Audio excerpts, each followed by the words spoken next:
Ano nga ba ang tatlong langit na sinasabi sa banal na kasulatan? May dalawang pangunahing kahulugan ang katagang langit sa mga banal na kasulatan.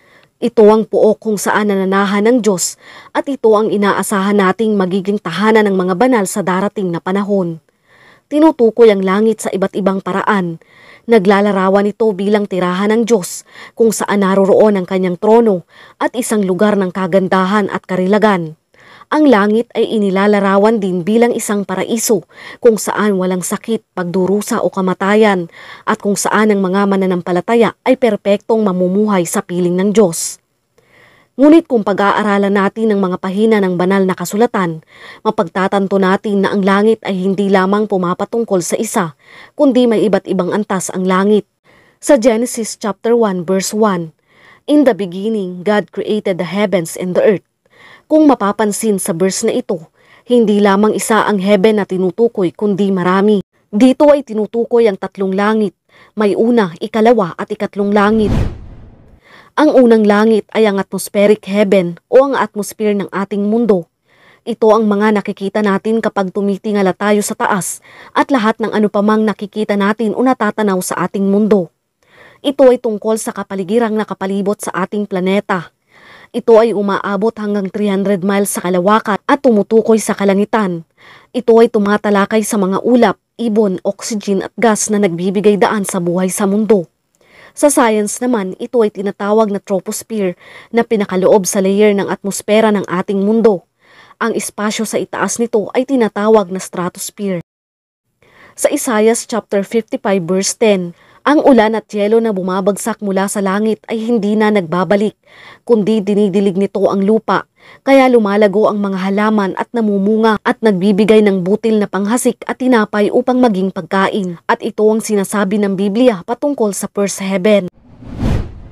Ang pangalawang langit ay tumutukoy sa labas ng ating mundo. Ito ang cosmos o tinatawag natin na kalawakan. Sa Deuteronomy chapter 4 verse 19, "Huwag ninyong sasambahin ang araw, buwan, bituin o alinman bagay sa kalawakan na nilalang ni Yahweh para sa mga tao." Ito ang sinasabi ng Biblia patungkol naman sa ikalawang langit. Sa Mateo chapter 24 verse 29, "Kaagad pagkatapos ng kapighatian sa mga araw na iyon, ang araw ay magdidilim at ang buwan ay hindi magbibigay ng kanyang liwanag.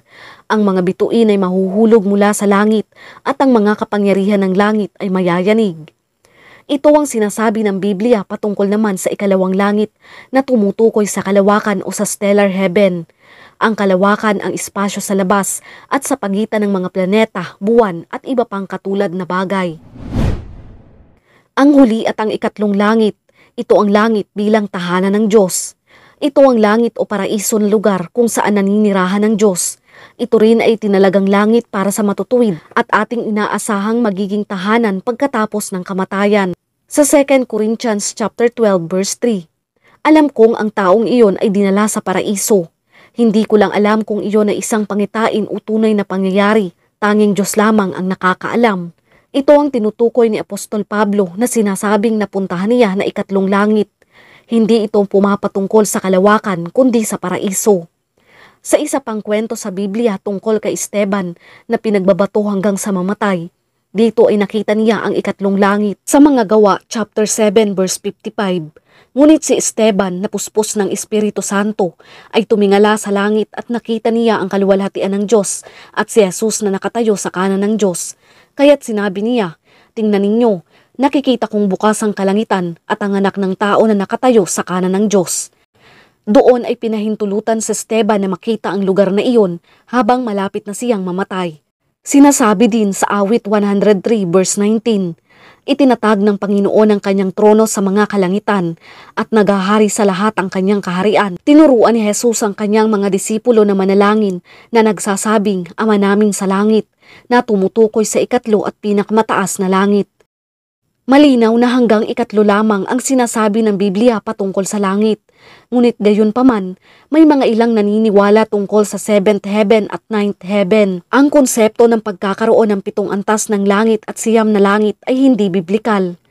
Dalawa sa pinakamatandang relihiyon na nagtuturo ng 7th heaven ay ang mga Hinduismo at ang sinaunang kultong Babylonian. Ang Ang bawat isa sa 7 langit ay pinaniniwalaang may iba't ibang Diyos na tinatawag nilang ang buwan, Mercury, Venus, Mars, Araw, Jupiter at Saturn. Sinasabing ang pinakamataas at pang-7 layer ng langit. Dito mapupunta ang mga taong naging mabuti noong sila ay nabubuhay pa. Ito ang sinasabing good karma at makakaranas ng nirvana, isang estado ng walang hanggang buhay. Samantalang sa pinakamababang layer naman mapupunta ang mga taong makasalanan at hindi gumawa para sa Diyos.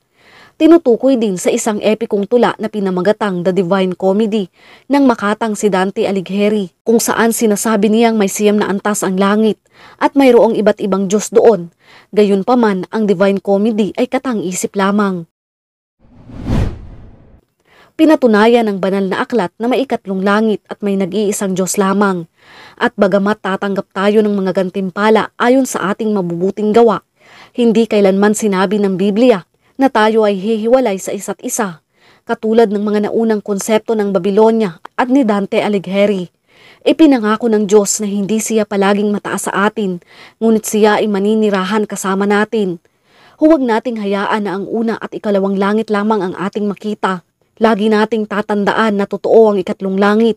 Nawa ito ay ating makita at maranasan din pagdating ng takdang panahon. Marahil ay sinadyang tinakpan ng Diyos ang lokasyon ng langit sa misteryo para mas mahalaga para sa atin na tumuon sa Diyos ng langit kaysa sa paglalarawan o lokasyon nito. Muli po sana ay meron kayong natutunan.